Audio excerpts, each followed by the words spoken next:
donde estamos dos o más reunidos en su nombre. Él está en este lugar, eso dice la Escritura. Pero qué bueno es cuando además podemos sentir su presencia. Qué bueno es saber que Él está y cierto es que vendrán días donde no podamos sentir su presencia, y precisamente hoy os voy a hablar de unos discípulos que estaban al lado de Jesús y no sabían que era Jesús. Y a veces llegarán días donde la desilusión o la desesperanza llenará nuestro corazón y no podremos ver a Dios, y Él estará a nuestro lado. Pero qué bueno es saber que Él siempre está. Pero qué bueno es cuando le podemos ver y le podemos sentir, ¿no? Eso ya es extraordinario. Quiero que leamos en el Evangelio de Lucas, en Lucas capítulo 24, versículo 13 en adelante. Es un pasaje muy conocido, creo que seguramente incluso algunos de vosotros le habréis escuchado de él, y es precisamente cuando Jesús resucitó. Después de que Él resucitó, vamos a leer Lucas 24, capítulo 24, versículos del 13 al 21. Dice: y he aquí, dos de los discípulos, iban el mismo día, se refiere al domingo de resurrección, iban el mismo día a una aldea llamada Emaús, que estaba a 60 estadios de Jerusalén, estaba cerquita. E iban hablando entre sí de todas aquellas cosas que habían acontecido. Estaban hablando de lo que había pasado, de cómo habían atrapado a Jesús, de cómo lo habían crucificado, de cómo lo habían torturado, de cómo estaban hablando de todo esto, y de que ellos, bueno, vamos a seguir adelante porque ellos esperaban que Él iba a hacer algo, que él iba a hacer otra cosa, que no se iba a dejar matar, etcétera, etcétera. Dice, e iban hablando entre sí de todas aquellas cosas que habían acontecido. Sucedió que mientras hablaban y discutían entre sí, Jesús mismo se acercó y caminaba con ellos. Os lo he dicho antes, ¿no? Qué impresionante que Jesús mismo se acerca, se pone a caminar al lado de ellos, mas los ojos de ellos estaban velados para que no le conociesen, y ellos no lo podían reconocer. Y les dijo: ¿qué plática? Es decir, ¿qué estáis hablando? ¿Qué pláticas son estas que tenéis entre vosotros mientras camináis? ¿Y por qué estáis tristes? O sea que ya nos indica la Escritura que ellos estaban llenos de tristeza y que sus conversaciones eran conversaciones pesimistas. Conversaciones de decir, uff, ¿y ahora qué vamos a hacer? ¿Y por qué es esto? Y fíjate qué mal. Respondiendo uno de ellos, que se llamaba Cleofás, le dijo: ¿eres tú el único forastero en Jerusalén que no has sabido las cosas que en ella han acontecido en estos días? Entonces él les dijo: ¿qué cosas?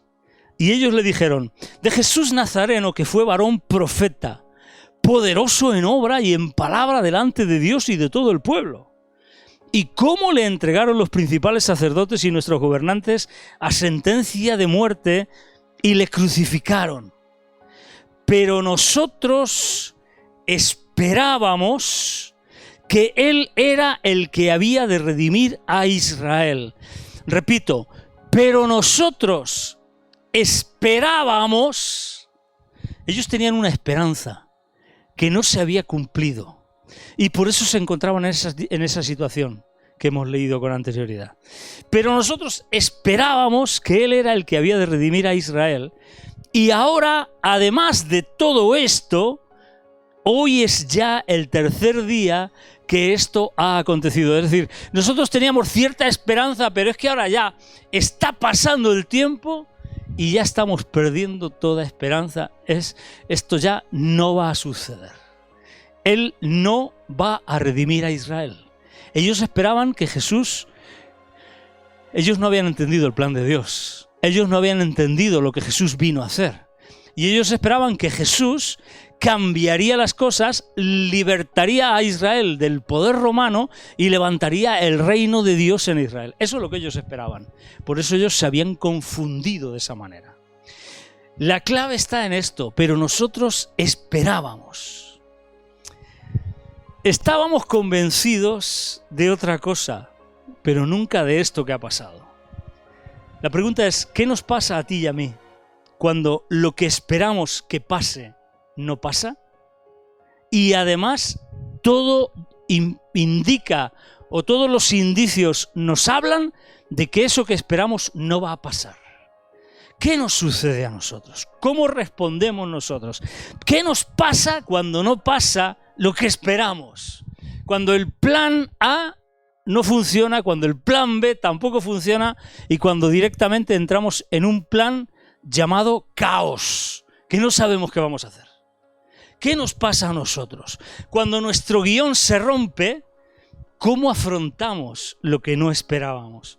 ¿Cómo afrontamos ese tsunami emocional de tener que navegar en las aguas revueltas de lo que no estaba previsto en nuestra vida? Yo quiero hoy compartir con vosotros una palabra que he titulado Afrontando lo no esperado.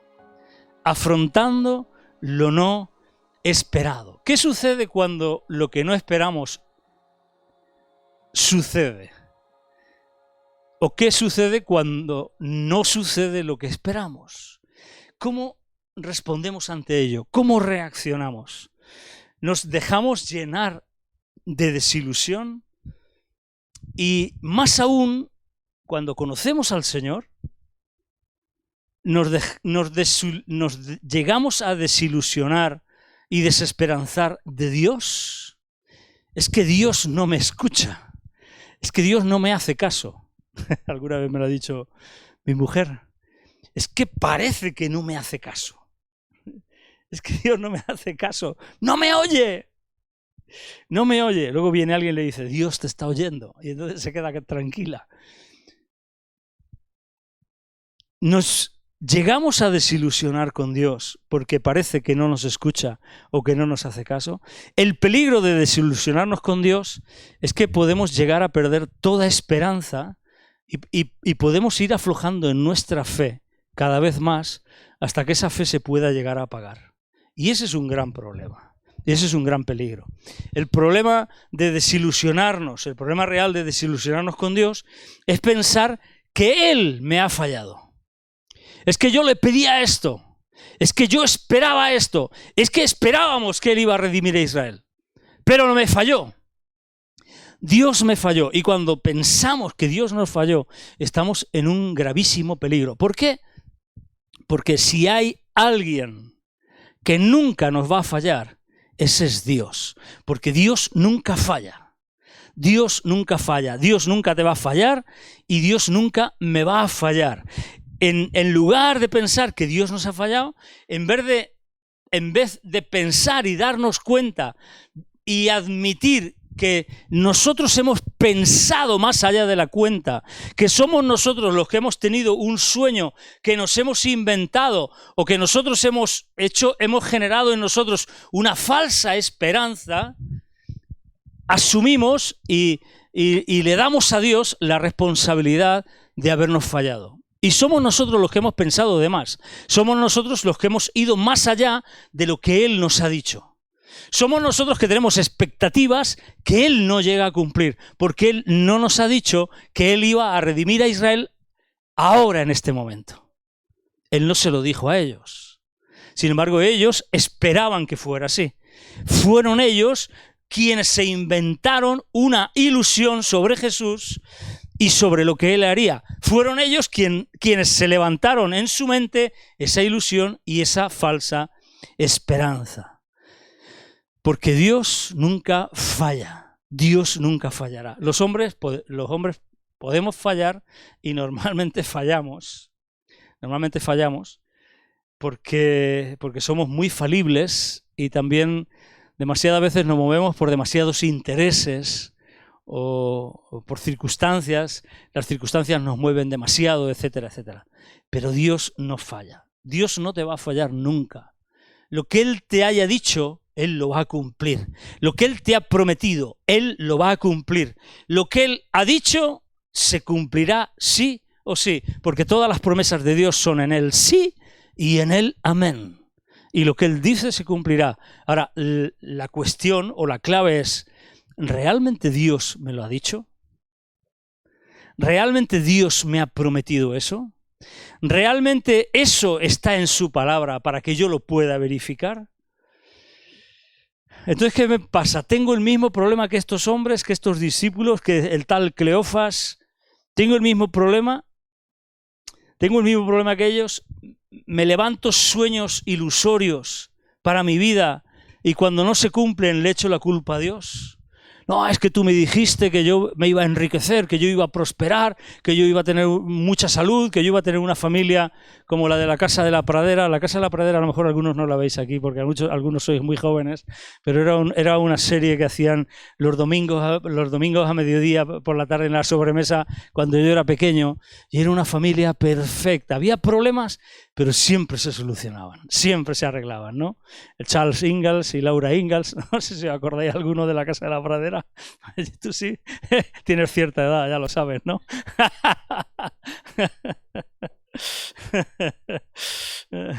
Somos responsables de los sueños, esperanzas y expectativas que nosotros mismos nos creamos, y responsables de que cuando Dios no las cumple, lo culpamos a Él y nos desilusionamos con Él por algo que Él nunca nos prometió. Dios nunca te ha traicionado, Dios nunca te va a traicionar, Dios nunca te traicionará, porque Él promete lo que cumple. Y si no te lo prometió, ¿por qué te desilusionas con Él? Hay demasiados cristianos desilusionados en las iglesias. Hay demasiados. Hay cristianos que han perdido la esperanza. Hay cristianos como estos discípulos, que esperaban algo y como no les sucedió, están desilusionados. Están desesperanzados. Están amargados de la vida. Están desencantados de Dios. Dios nunca nos ha prometido que todo vaya a ser de color de rosa y que todo nos vaya a ir bien. Y pensamos que cuando nos acercamos a Cristo nuestros problemas se van a resolver. Y pensamos que cuando le entregamos nuestra vida al Señor todo nos va a ir bien, todo nos va a salir bien, vamos a tener el mejor trabajo, el mejor salario, el mejor jefe, la mejor esposa, el mejor esposo, los mejores hijos, etcétera, etcétera, etcétera, etcétera. Y la Escritura dice que a través de muchas tribulaciones entraremos en el reino de los cielos. Y por ejemplo podemos leer, si queréis, 1 de Pedro capítulo 5 versículo 10. Habría textos, pero es que son muchos.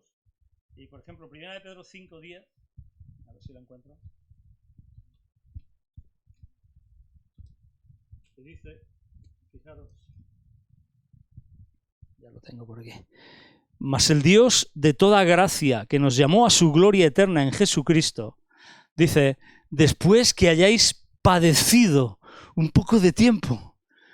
Ahí va. ¿Cómo que tenemos que padecer? Él mismo os perfeccione, afirme, fortalezca y establezca. Porque para ser afirmados, perfeccionados, fortalecidos y establecidos, es necesario que tengamos que padecer un poco de tiempo. 1 de Pedro 5:10, si queréis anotar, los que estáis anotando, Romanos 5 del 3 al 4, Romanos 8:18, este me lo sé de memoria, este lo memoricé hace muchos años.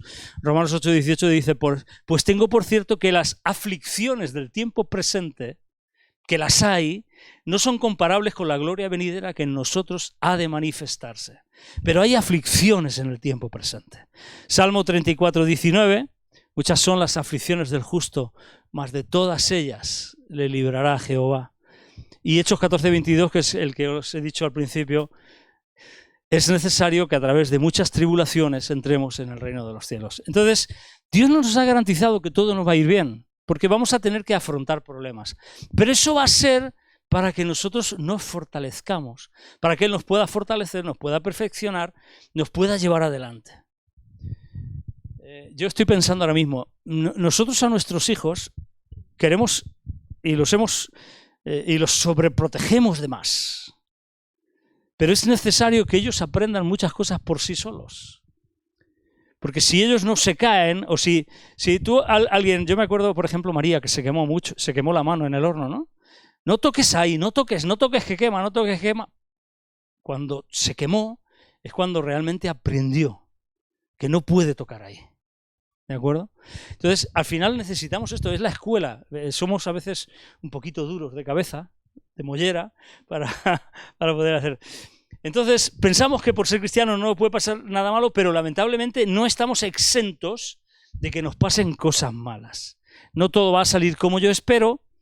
Eso es una ilusión y una falsa expectativa, una falsa esperanza. Entonces, tenemos que tener en cuenta y tenemos que tener bien claro que las cosas no siempre van a salir como yo espero. Que las cosas no siempre van a salir como tú esperas. Y tenemos que afrontar cuando sucede lo que no esperamos. Tenemos que tener capacidad de responder cuando pasa lo que no esperamos, ¿de acuerdo? ¿Cuáles son las señales de desilusión y desesperanza? Cuando no hemos sabido entender esto. ¿Qué es lo que les pasó precisamente a estos discípulos? La primera es la tristeza. La tristeza. Versículo 17, Jesús les dice: ¿qué pláticas son estas que tenéis entre vosotros mientras camináis? ¿Y por qué estáis tristes? ¿Por qué estáis tristes? La tristeza. Cuando la tristeza llena nuestro corazón, esa es una alarma, es una alerta que nos indica que algo está sucediendo en nuestra vida. Y algo está mal. Cuando no sucede lo que esperamos y no tenemos la capacidad de afrontarlo correctamente, la tristeza es lo primero que aparece, es la primera alerta que sucede. ¿Por qué estáis tristes? La segunda es el mismo versículo, dice: ¿qué pláticas son estas que tenéis entre vosotros mientras camináis? La segunda es nuestro lenguaje, nuestra manera de hablar. ¿Cómo hablamos? ¿Qué es lo que hablamos? ¿Has hablado con gente que ve todo mal? Gente que ve todo negativo, que piensa que no hay salida, que piensa que nada se va a arreglar. Le dicen: no, pero se va a arreglar, verás cómo Dios obra a nuestro favor, porque Él prometió que la obra que comenzó en nosotros la va a perfeccionar hasta el día de Jesucristo. Y dicen: no, todo lo ven negro, todo lo ven gris, hablan, murmuran, critican, hablan mal de uno, hablan mal del otro, todo lo ve mal, todo negativo. Nuestra forma de hablar. ¿Qué pláticas son estas que tenéis entre vosotros? Hablar sin saber, chismear, criticar, murmurar, opinar de todo y de todos. Y tener especialmente un lenguaje súper negativo. Esa sería la segunda señal de alerta. La tercera señal de alerta, que son 5 las que tengo anotadas, la tercera señal de alerta es: no se dieron cuenta de que era Jesús mismo. Cuando no puedes reconocer la presencia de Dios, es otra señal de alerta. Porque Jesús mismo estaba con ellos y ellos no se daban cuenta de quién era. Es tremendamente sorprendente que en un momento, en un tiempo de alabanza como el que hemos tenido, de adoración, de exaltación, hay quienes han sido tocados y quebrantados por la presencia de Dios. Y hay quien ni fu ni fa. Si no puedes sentir la presencia de Dios, algo hay en tu corazón que te lo impide. Algo hay en tu corazón que te lo impide. ¿Qué es lo que sucede en tu vida y en tu corazón? ¿Qué es lo que te impide, por ejemplo, sentir frío? Cuando tú te abrigas y te proteges bien, ¿no? ¿De acuerdo? Entonces, ¿qué es lo que ponemos en nuestra vida que nos da la capacidad de inhibirnos, de poder sentir y de poder ver la presencia de Dios? De poder verle a Él obrando en nuestras vidas. La cuarta es la duda del poder de Dios. Porque que algo no salga como yo espero o como yo quiero, no significa que Él no tenga el poder de cambiarlo todo en un instante. De hecho, Él cambió la vida de ellos en un instante. Pero no todo estaba saliendo como ellos querían. Y ellos estaban dudando del poder de Dios porque no había sucedido como ellos esperaban. Cuando las cosas no pasan como tú y yo esperamos, eso no nos tiene que llevar a dudar de que Dios no es capaz de hacer simplemente con un chasquido de dedos, con una sola palabra, si tan solo tocar el borde de su manto, con una sola mirada del Maestro, con un solo toque de Él, todo puede cambiar. Él tiene el poder. No puedes dudar, no debemos de dudar del poder de Dios. Pues ellos dudaban del poder de Dios. Y la quinta característica o la quinta señal de desilusión y desesperanza es que no veían futuro. Ya estaban diciendo, pero es que esto sucedió y ya han pasado 3 días y todo sigue igual. Y de hecho ellos se iban camino a Emaús, ellos a saber lo que iban a hacer. Pero habían abandonado la comunión con los discípulos, con el resto de discípulos, y se habían olvidado de ellos. Entonces, la pérdida de esperanza en el futuro. Cuando ya no somos capaces de ver una salida, cuando no somos capaces de poder soñar de nuevo, porque ese sueño que teníamos no se ha cumplido y nos ha dejado tan amargados, que decimos, ¿para qué vale la pena pensar, soñar, desear, anhelar? ¿Para qué? Hay gente tan encerrada en la desilusión que pierde toda esperanza en el futuro. Ya no sirve para nada, ya no voy a hacer nada, ya tiro la toalla, ya no quiero saber nada. Ya... Lo bueno en medio de todo esto, y es lo bueno que les pasó a los discípulos, es que Jesús mismo sabía que estaban así. Él se acercó a ellos.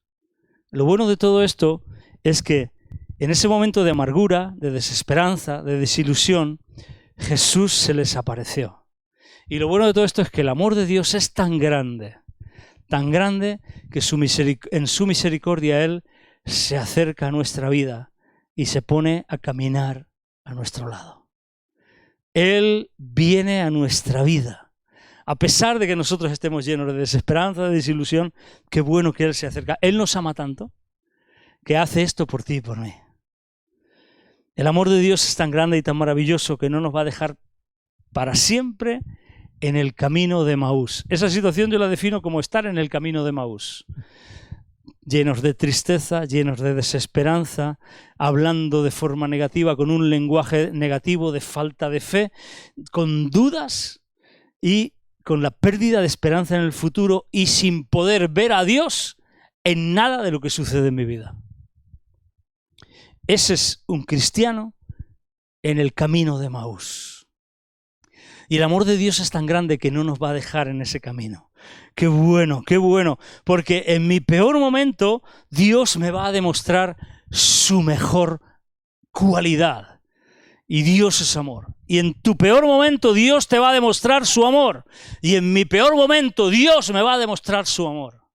En tu peor momento es cuando Dios va a venir a tu lado para demostrarte y para decirte, hijo, te amo, hija, te amo, estoy contigo. Dios no nos va a abandonar en nuestro peor momento, no nos va a abandonar nunca en nuestro peor momento, porque Él no quiere que vivamos desesperanzados.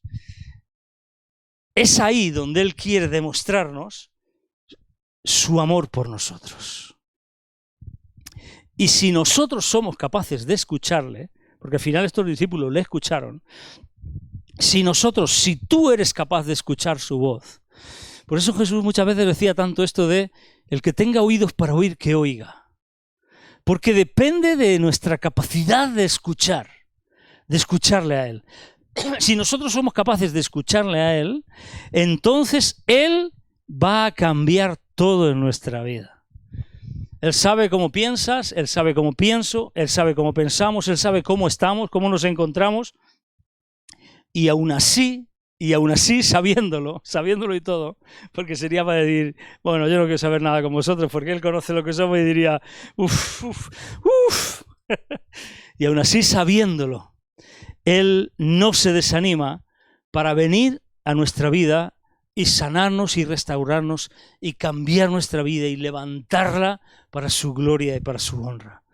Porque lo peor que nos haya podido pasar en nuestra vida no puede detener a Dios de llevarnos a lo mejor que Él tiene preparado para nosotros. El pozo más profundo en el que tú hayas caído no tiene el poder de retenerte ahí para evitar que Dios te saque a las mayores alturas de su gloria que Él tiene preparadas para ti. La cisterna donde metieron a José no impidió que Dios lo llevara a ser el gobernador de Egipto. ¿De acuerdo? El pozo más profundo de tu vida no tiene el poder de retenerte para evitar que Dios te lleve a lo que Él ha diseñado y ha designado para ti. Más allá de su desilusión, Dios tenía un plan para ellos. Y esto es algo extraordinario, porque este ejemplo lo podemos hacer nuestro. Más allá de tu desilusión, más allá de mi desilusión, más allá de mi desesperanza, de tu desesperanza, Dios tiene un plan para ti, Dios tiene un plan para mí. Más allá de nuestra desilusión, Dios tiene un plan para nuestras vidas. Él cuenta contigo, Él quiere lo mejor para ti, Él te ama, Él te da un futuro y una esperanza. Porque yo sé los pensamientos que tengo acerca de vosotros, pensamientos de bien y no de mal, para daros el fin que esperáis, para daros, dicen otras versiones, un futuro y una esperanza. Y eso es lo que dice la palabra. La cita creo que es Jeremías 29:11, si no recuerdo mal. Ahora, ¿qué es lo que Él hizo para sacarlos de la desilusión? Porque si seguís leyendo el capítulo, el texto, ellos dicen, hemos leído hasta el 21, pero nosotros esperábamos que Él era el que había de redimir a Israel, y ahora, además de todo esto, hoy es ya el tercer día de que esto ha acontecido. Aunque también nos han asombrado unas mujeres de entre nosotros, las que antes del día fueron al sepulcro, y como no hallaron su cuerpo, vinieron diciendo que también habían visto visión de ángeles, quienes dijeron que Él vive. Y yo digo una cosa, tan desilusionados estaban que no quisieron creer a las mujeres que dijeron que habían visto ángeles. O sea, vamos a ver. Vamos a rebobinar un poquito. Tú y yo somos Cleofás y el otro, que no dice el nombre. Y nos dicen que ese mismo día, las mujeres que están en el grupo, en la iglesia, han venido aquí al local y han tenido una visión de ángeles y han visto a Jesús resucitado. Y vamos a coger el coche y nos vamos a volver al Pera tan ricamente, tan tranquilamente, o nos vamos a venir aquí para ver lo que pasa. Yo diría, ¿qué vamos a hacer? ¿Qué vamos a hacer? O nos vamos a ir a Villena o yo a mi casa. Y voy a seguir con mis cosas y me voy a olvidar de lo que Dios quiere revelarnos y mostrarnos. Hasta ese punto llegaba la desilusión y la desesperanza de ellos. Es fuerte, el punto. Bueno, pues aún así, dice, como no hallaron el cuerpo, vinieron diciendo que habían visto visión de ángeles. Y fueron algunos de los nuestros al sepulcro y además corroboraron que era así, y hallaron así como las mujeres habían dicho, pero a Él no le vieron. Entonces Él les dijo, oh insensatos y tardos de corazón, para creer todo lo que los profetas han dicho. ¿No era necesario que el Cristo padeciera estas cosas y que entrara en su gloria? Y comenzando desde Moisés y siguiendo por todos los profetas, les declaraba en todas las escrituras lo que de Él decían. Llegaron a la aldea donde iban y Él hizo como que iba más lejos. Mas ellos le obligaron a quedarse, diciendo, quédate con nosotros porque se hace tarde y el día ya ha declinado. Entró pues a quedarse con ellos, y aconteció que estando sentado con ellos a la mesa, tomó el pan y lo bendijo, lo partió y les dio. Entonces les fueron abiertos los ojos y le reconocieron, mas Él se desapareció de su vista. Y se decían el uno al otro, ¿no ardía nuestro corazón en nosotros mientras nos hablaba en el camino y cuando nos abría las Escrituras? Y levantándose en la misma hora, volvieron a Jerusalén, aunque se hacía tarde, aunque se hacía de noche, ya no les importó, volvieron a Jerusalén. Y hallaron a los 11 reunidos y a los que estaban con ellos, que decían, ha resucitado el Señor verdaderamente y ha aparecido a Simón. Entonces ellos contaban las cosas que les habían acontecido en el camino y cómo le habían reconocido al partir el pan. ¿Qué es lo que Él hizo para sacarlos de su desilusión? Porque esta es la clave para que tú y yo si estamos llenos de desilusión o si tenemos desesperanza, seamos completamente restaurados por Dios para afrontar con éxito lo no esperado. Por eso digo, afrontando lo no esperado. ¿Cómo podemos afrontar con éxito lo no esperado? ¿Qué es lo que él hizo? Otros 5 puntos. Primero, les hizo entender un propósito mayor. Él les explicó el propósito mayor que ellos no habían entendido. Les dice, ¿no era necesario que el Cristo padeciera estas cosas y que entrara en su gloria? Él les está diciendo, yo estaba redimiendo al mundo. Hay un propósito mayor. Cuando ellos se centraron en lo que ellos pensaban que él tenía que hacer, redujeron su visión de lo que Dios quería hacer. Cuando nosotros nos centramos en nuestra propia vida, en nuestro yo, en lo que esperamos que nos tiene que suceder, en lo que esperamos que nos tiene que ir bien, en lo que esperamos que Dios haga a favor nuestro, estamos reduciendo el propósito mayor.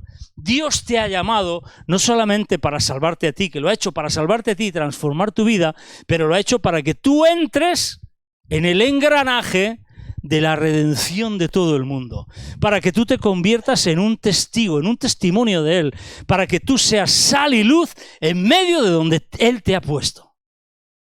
Y ese es el propósito mayor, no para que tú tengas una bonita familia donde todo vaya bien, que sí que es la voluntad de Dios, ¿vale? Que sí que lo es, pero no es eso exclusivamente la voluntad de Dios. La voluntad de Dios no es que los problemas de mi familia se resuelvan.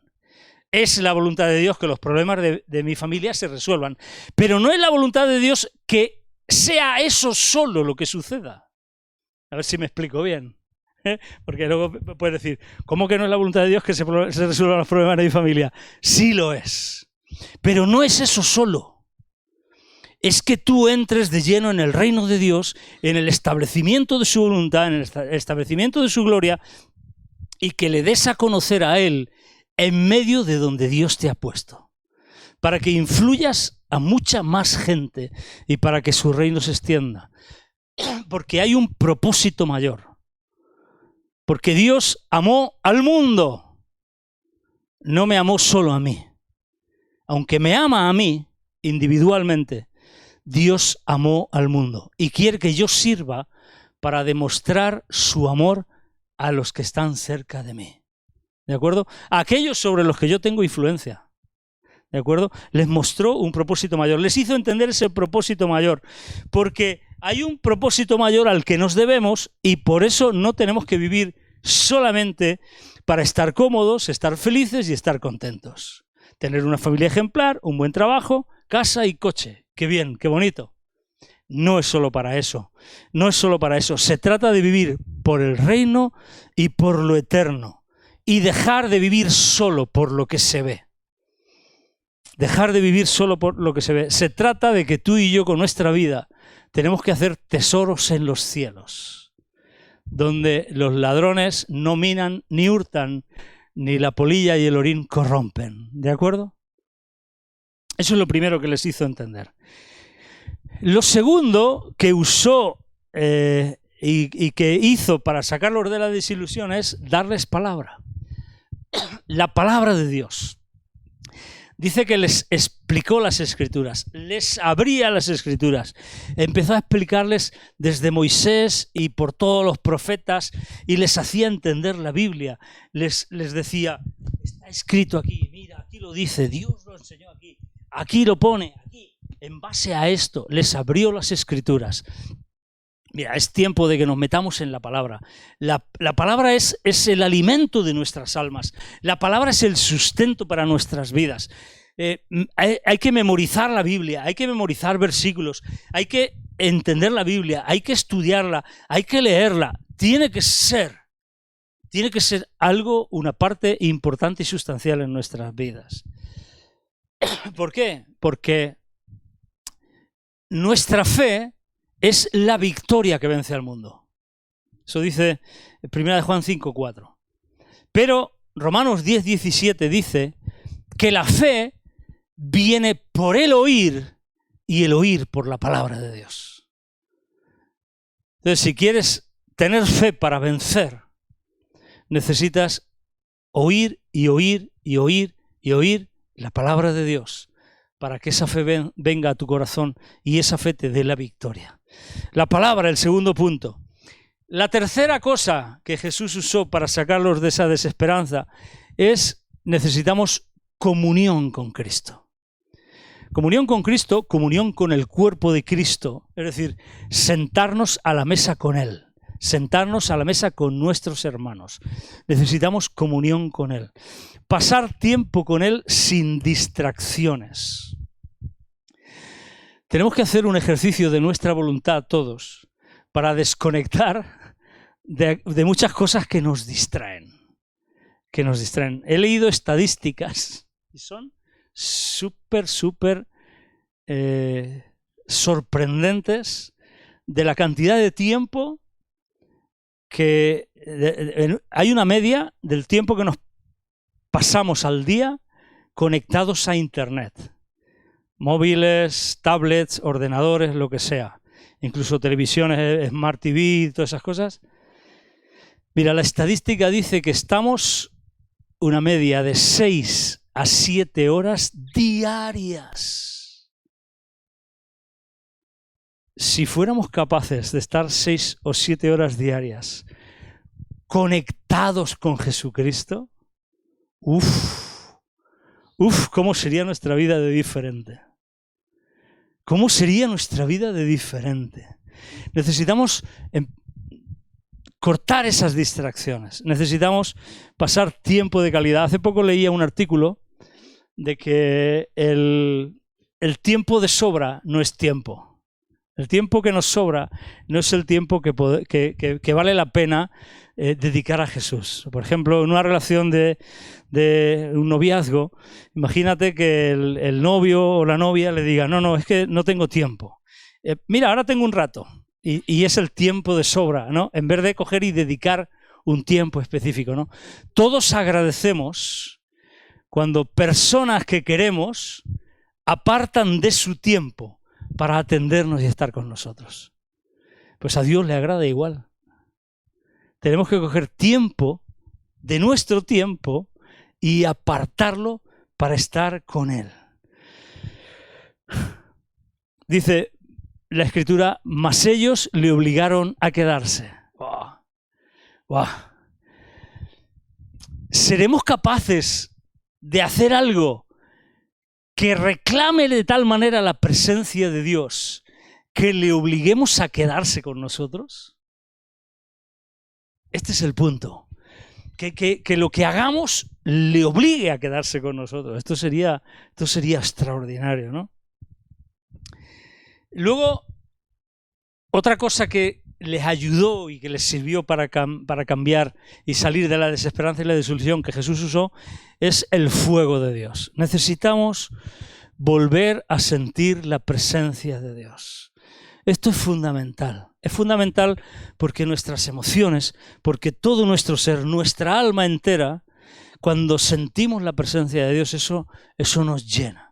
Si ese fuego de Dios se ha apagado en nuestra vida, tenemos que mirar qué es lo que nos ponemos encima, por decirlo de alguna manera gráfica, que nos inhibe y que nos impide sentir la presencia de Dios. Cuando tenemos frío, nos abrigamos, ¿de acuerdo? Y ya nos sentimos frío. ¿Qué es lo que nos hemos puesto que nos impide sentir la presencia de Dios? Amargura, desesperanza, mundanalidad, vivir pensando solamente en los deseos de los ojos, la vanagloria de la vida, como dice Primera de Juan, los deseos de la carne, el placer, el lujo, las posesiones materiales. ¿Qué es aquello que nos hemos puesto en nuestro corazón que nos impide sentir el fuego de la presencia de Dios? ¿Qué es lo que nos ha hecho inmunes a ella? ¿Qué podemos hacer para quitarla? Necesitamos un corazón que arda por Dios.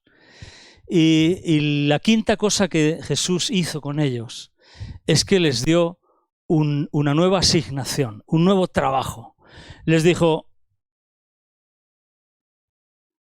ahora tenéis que volver, tenéis que ir, tenéis que juntaros con vuestros hermanos, tenéis que testificar de mí y tenéis que ganar toda Jerusalén para mí.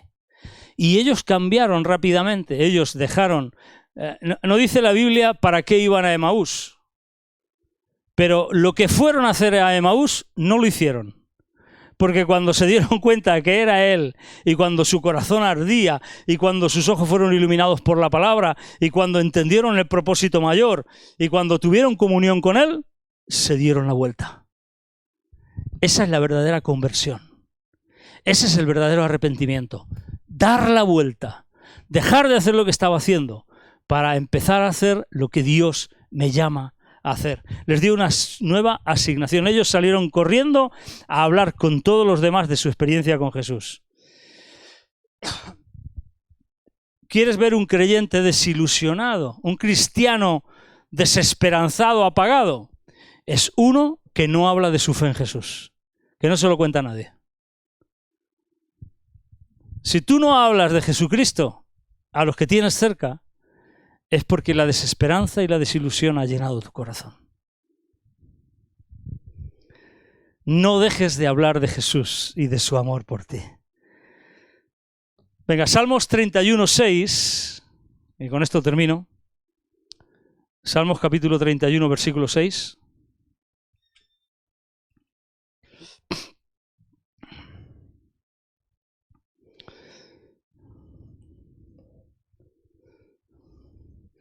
Fijaros lo que dice David. Aborrezco a los que esperan en vanidades ilusorias, mas yo en Jehová he esperado. Aborrezco a los que esperan en vanidades ilusorias, mas yo en Jehová he esperado. No sé si tienes, Samuel, si tenéis alguna otra traducción más moderna, la nueva traducción viviente o la nueva versión internacional. ¿No? ¿No la hay? Otras versiones, las versiones más modernas, no sé si tú, Adrián, podrías traducir la versión tuya, lo que dice, traduciéndolo al castellano, claro. Aquí dice, aborrezco los que esperan en vanidades ilusorias. ¿Ahí qué dice? ¿Aborrezco a los que esperan en ídolos, a lo mejor? A los que adoran ídolos vanos. Vale. La nueva traducción viviente, que la tengo yo, dice: detesto a los que rinden culto a ídolos inútiles. Yo confío en el Señor. ¿Por qué tomo este versículo que nos habla de esperar en algo que no es Dios? Y lo contrasta con poner nuestra confianza en Dios. La mayoría de las traducciones modernas traducen lo que la Reina Valera del 60 dice, vanidades ilusorias, como ídolos, porque realmente los ídolos son vanidades ilusorias. O sea, un ídolo nada es. Una virgen, un santo, nada es. Aunque se quede grabado para mis amigos católicos. No es nada. No es nada. Es una vanidad ilusoria. Confiar en una virgen, confiar en un santo, no sirve para nada. Detesto a los que rinden culto a ídolos inútiles. La mayoría de las traducciones modernas traducen esto como vanidades ilusorias, como ídolos, porque las falsas esperanzas que levantamos en nuestro corazón, lo que ellos hicieron al esperar algo que Dios no les había dicho que haría, eso se levanta en nuestro corazón, ¿sabéis cómo? Como idolatría. Se pone en nuestro corazón en lugar de Dios. Y entonces esa esperanza se convierte en nuestro Dios. Y cuando esa esperanza no se cumple, se tambalea nuestra fe. Y nos hundimos y nos venimos abajo. Y entonces, para ser rescatados, necesitamos un proceso que muchas veces, he dicho que la clave es estar dispuestos a escuchar. Que muchas veces, como estamos tan hechos polvo y desesperanzados, no estamos dispuestos a escuchar. A mí no me hables. A mí no me digas nada. Yo no quiero saber nada de la iglesia. ¿Se habéis encontrado con gente así? Lamentablemente tenemos el caso de mucha gente así. Yo no quiero saber nada de la iglesia. Eso está lleno de hipócritas. Allí no hay amor. Allí, ¿dónde has puesto tu esperanza? ¿Qué vanidades ilusorias te has levantado como esperanza de tu vida? El secreto de la verdadera esperanza cristiana es la mirada dirigida a Dios.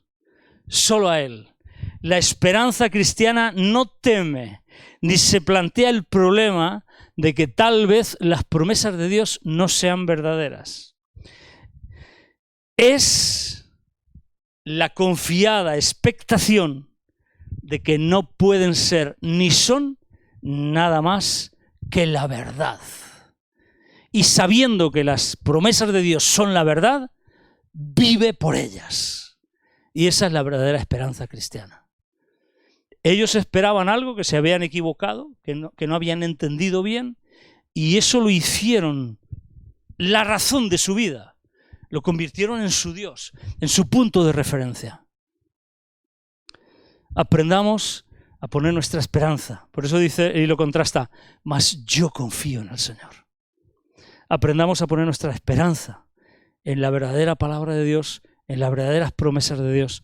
Porque esto es básico para afrontar la desilusión, la desesperanza, el desánimo, cuando estamos hechos polvo, cuando no sucede lo que nosotros esperamos.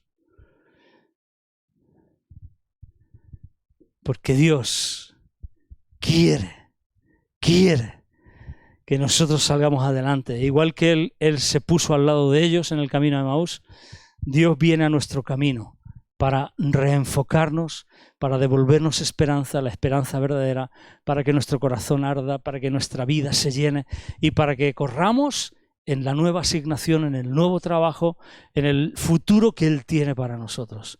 Porque Dios nos ama profundamente y cuenta con nosotros para la extensión de su reino. Pero no caigamos en esas vanas esperanzas. Amén. Amén. Que aprendamos a confiar en Él. En Él. En Él. Él nunca falla. Él no nos va a fallar nunca. Yo te fallaré. Tú me fallarás a mí también, ¿eh? No pienses que voy a ser yo solo el que te va a fallar. Tú también me vas a fallar a mí. Pero confiamos en Él. Y Él no nos va a fallar. Amén. De todas maneras, yo sé que tú vas a intentar no fallarme, igual que yo voy a intentar no hacerlo también. ¿Vale? Pero Él nunca nos fallará. Padre, te damos gracias por tu palabra, Señor, en esta mañana. Te damos muchas gracias porque ellos esperaban falsamente.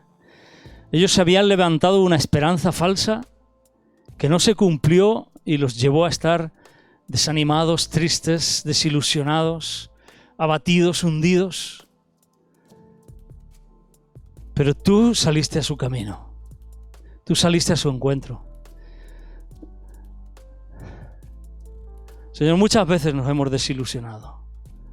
Demasiadas veces nos hemos desesperanzado porque no hemos visto lo que pensábamos que tú nos habías dicho que ibas a hacer. Pero Señor, te damos gracias porque igual que saliste al encuentro, al camino de ellos, al camino de Emaús, vienes a nuestro camino de Emaús para hacer que de nuevo arda nuestro corazón en tu presencia. Nos rendimos delante de ti, Señor. Aceptamos tu palabra. Señor, gracias por tu palabra, por la escritura que llena nuestros corazones, que nos hace entender que hay un propósito mayor. Gracias, Padre, porque vienes a nuestro encuentro, en nuestro camino de Emaús. Gracias porque, aunque muchas veces no podíamos sentir tu presencia, ahora, Señor, nuestro corazón arde. Gracias porque cumplirás todas tus promesas, porque tu palabra es fiel y verdadera, Señor. porque quieres lo mejor para todos y cada uno de nosotros. Porque tienes planes, tienes pensamientos de bien y no de mal. Porque tienes diseños para nuestras vidas. Y es hacia ahí, hacia donde queremos ir y andar, Señor. Gracias, Señor, porque hemos caminado en el sentido contrario demasiadas veces. Pero hoy tú nos sales al encuentro para de nuevo reenfocarnos y redirigir nuestras vidas hacia lo que tú has preparado y has destinado, Señor. Llena nuestros corazones de esperanza y fe en ti, Señor. Padre, llena cada corazón, Señor, y sana toda desilusión ahora en esta mañana. Sana toda desesperanza, Señor. Habla tus palabras de vida, Señor. Señor, danos tus promesas. Muéstranos lo que realmente tú nos dices para que nuestra vida se llene de esperanza de nuevo. Oro por cada uno de los aquí presentes, Señor. Oro por cada uno de nuestros hermanos. Incluso por los que nos están viendo en la grabación, Señor, para que tú ahora hables tus palabras.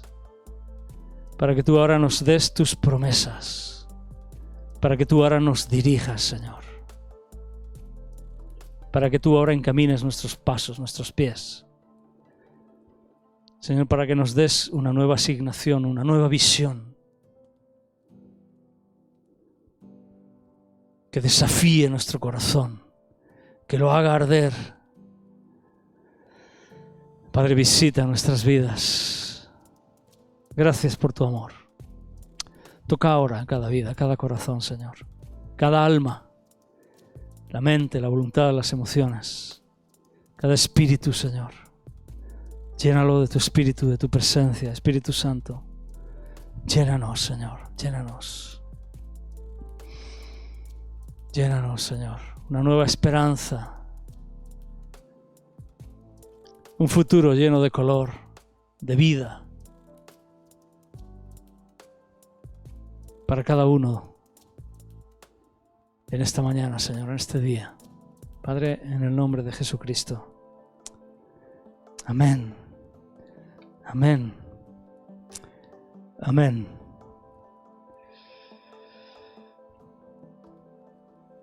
Igual que cambió la vida de ellos, Dios quiere cambiar tu vida. Dios quiere cambiar mi vida. Para su gloria, para su honra, para su reino, para ser fructíferos en Él. Amén.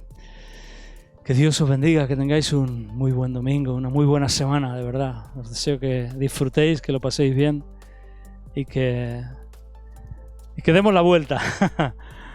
Íbamos a Emaús y ahora ya nos volvemos otra vez a Jerusalén, al centro de la voluntad de Dios. Amén. Que Dios os bendiga mucho. Un buen domingo.